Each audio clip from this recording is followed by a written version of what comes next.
Сәлем достар, бүгін жеке адамның қасиеті ретінде ақылдың сапасы жайлы айтатын боламын.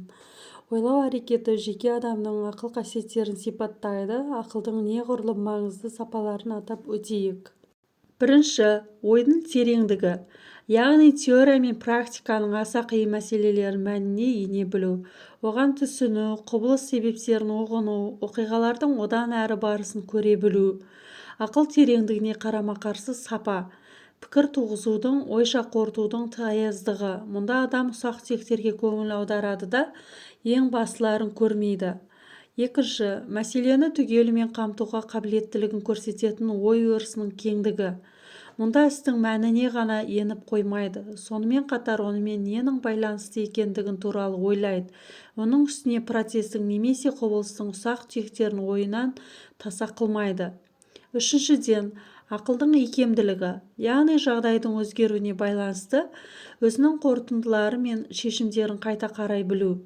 Мәселені шешуде үйреншікті үлгіге жармаспау, алдын ала пішілген пікірдің болмауы. Мұндай қасиеттерге ие болмаған адамдар тек күн ілгері пішілген үлгі бойынша ғана әрекет етеді. Ойлауға топас келеді, жаңалықтан жаны қорқады. Үшінші, ақыл сыншылдығы, яғни кез келген қағиданы өзінікі болсын, басқаныкі болсын, қалай болса солай көзсіз қабылдай бермей, оған сын көзімен қарап, оны жақтау немесе оған қарсы да дәлелдемелердің бәрін өлшестіріп көруі. Тек содан кейін ғана белгілі ережені қабылдай білу.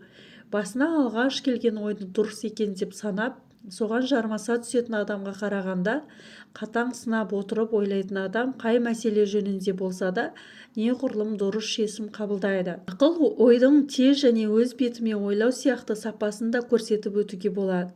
Бұл ерекшеліктердің бәрінің де ойлау әрекетінде үлкен маңызы бар. Адамның ақыл-ой сапаларының дамуы оның алған білімдеріне байланысты. Бірақ ақыл мен білімді бір деп санауға болмайды. Білімдері көп болғанымен олардың пайдалана білмейтіндер де болады.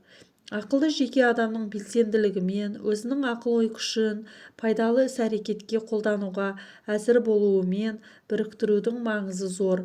Ақылды бірақ енжар адамдар да болады. Олардың ақылдары өлі капитал ретінде тиісті жеріне пайдаланылмай қала береді.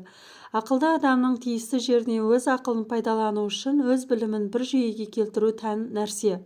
Ушинский ақыл-ойда ұйымдастырылған білім жүйесі деп тектен-текке айтқан жоқ.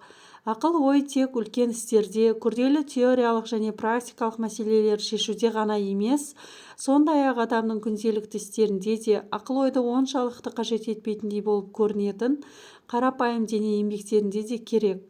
Осыған байланысты грек философы Демокриттің өзі өмірінде болған мына бір жайт қызықтақ. Бірде ол шеберлікпен жұмдастырылып байлаған үлкен бір бума отынды арқалап келе жатқан бір бозбаланы кездестіреді. Демокрит жас жігітпен отынды шашып, қайтадан бұрынғыдай етіп жинастырып қоюын өтінді. Ол оның өтінішін орындағанда, Демокрит: «Жігітім, сенің күшті ақылың бар екен, саған үлкен істермен айналысу қажет» дейді. Сөйтіп Демокрит оны өзіне шәкірт болуға шақырады. Бұл бозбала кейіннен атақты философ болған Протагор еді. Ақылды адам әдетте өз іс-әрекеттерінде аздаған қателік жібереді. Бірақ мәселе тек мұнда емес. Адамның жасаған қателігін жөндей алуы үшін бұл қателіктерге ойлы көзбен қарауының мәні бар. Жоғарыда көрсетілген жеке адамның қасиеті ретіндегі ой сапалары іс-әрекет үстінде қалыптасады.